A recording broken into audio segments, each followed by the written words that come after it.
Good morning students, Sairam. Today we shall proceed with the part 5 of political science, lesson number 4, the United Nations, that is the UN. In the first four parts, the reasons for the establishment of United Nations organization, when was it established, and also we have learnt about the different organs of the United Nations organization. Then we have also learned that apart from these 6 organs, there are also some specialized agencies.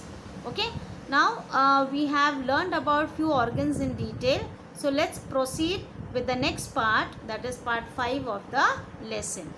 Now, as we have learnt about some organs, one of the organ is the Trusteeship Council. Now, what is the Trusteeship Council? After the Second World War, the territories that were undeveloped were placed under the responsibility of the developed nations.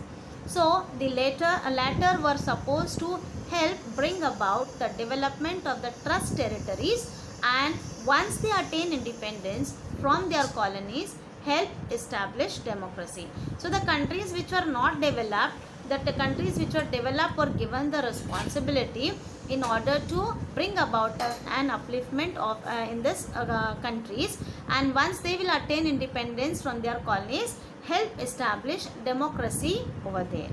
Now, the work of the Trusteeship Council was over, as there are no trust territories left. So it was almost done.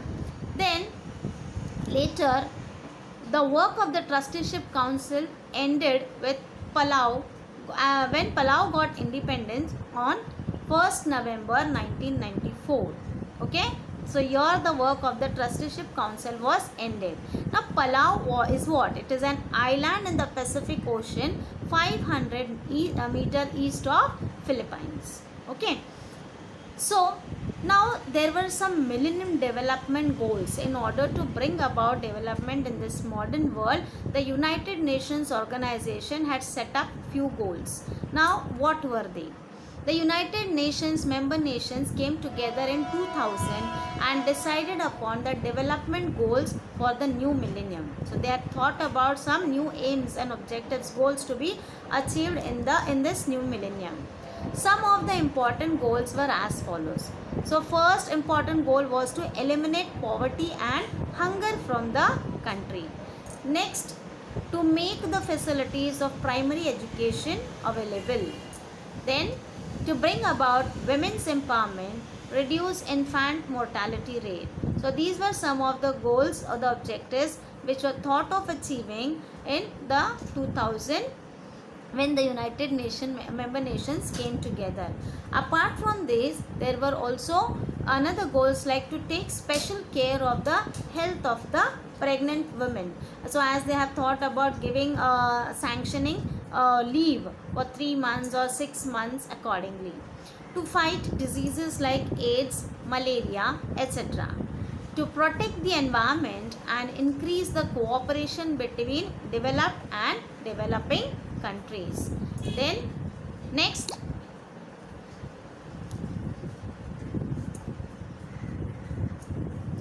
a time period has been decided to achieve this goal. So there was a time period was to be fixed in order to achieve all these goals, and India has made a considerable progress in this direction of achieving the millennium development goals with the help of UNICEF and UNESCO.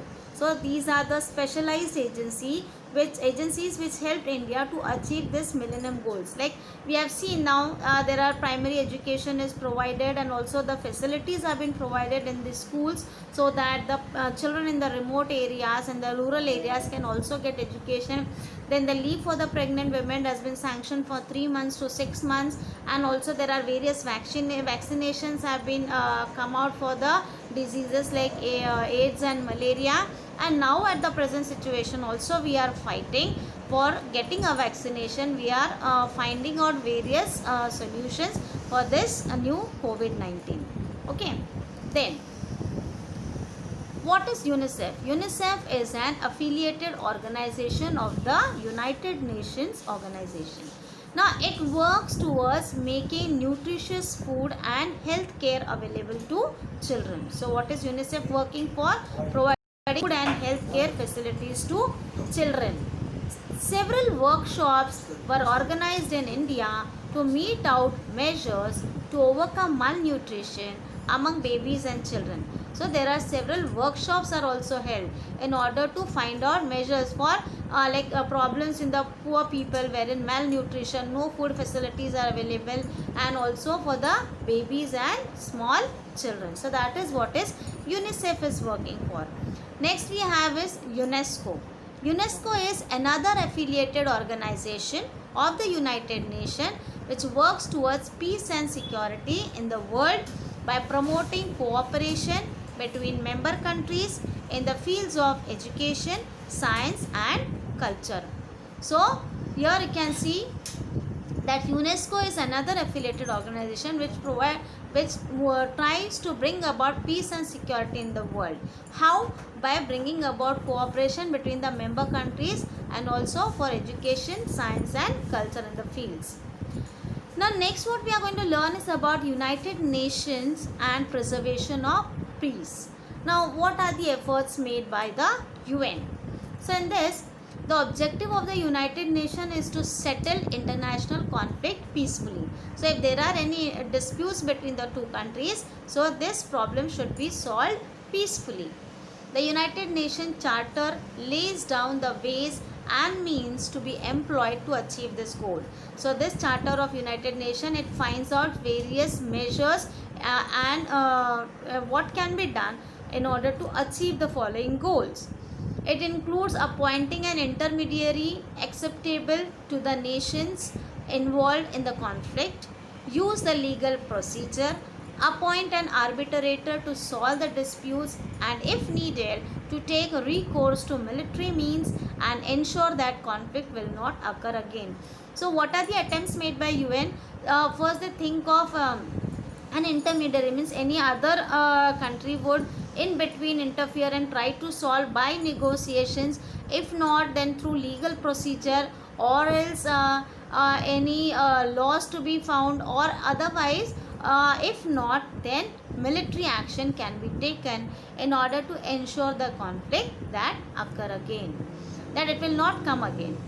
In modern times, human security has been threatened by terrorism, racist and religious conflict. So now in this world also, even if we are educated, we find that the human security is in danger due to terrorism, then racial discrimination and also religious conflict between the two religions.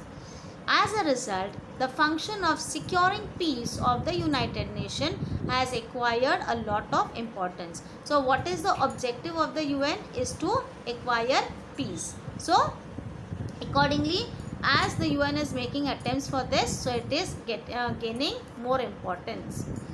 The United Nations makes efforts to ensure that violence does not erupt in strife-torn areas and normalcy is restored as soon as possible by, for example, the United Nations makes efforts to ensure that there should not be any fights or violence amongst the countries, and the situation should be restored back, like the present situation wherein we find that the India-China war is going on at the borders, for example.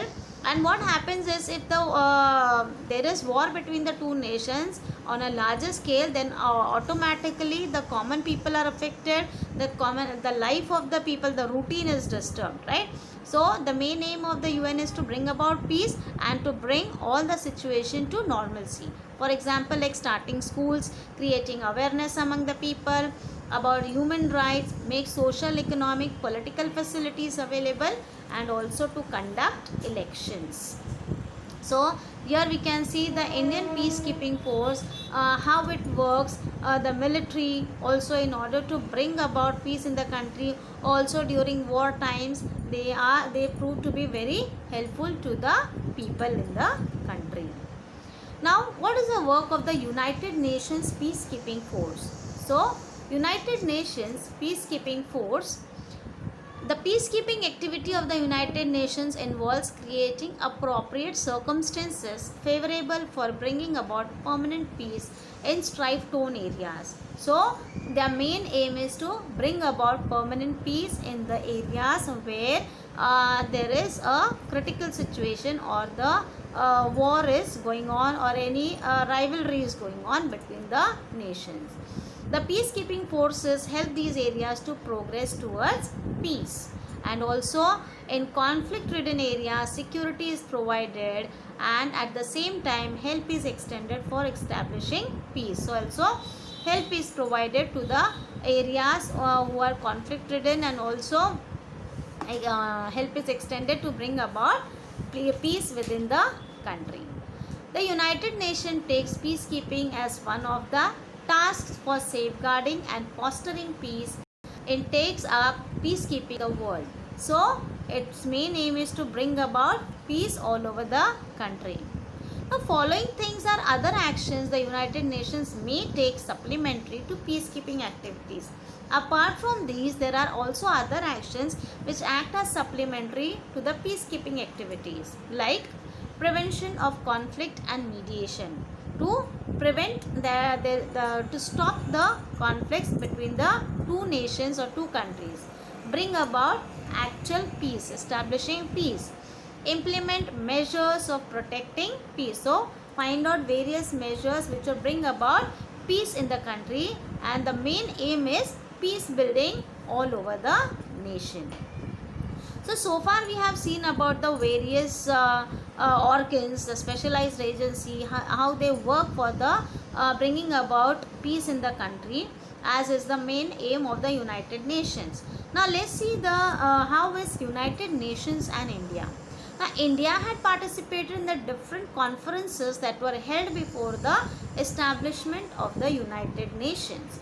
India has participated in bringing issues like decolonization, disarmament, racial segregation on the United Nations platform. So in this way, India has greatly contributed on different issues on the United Nations platform. In 1946, India was the first country to raise the question of racism in the United Nations. Okay. Then India has always led the discussions about the problems of undeveloped and developing countries, so that to bring about equal development all over the country. So it had brought about, raised various issues related to the developed and developing countries.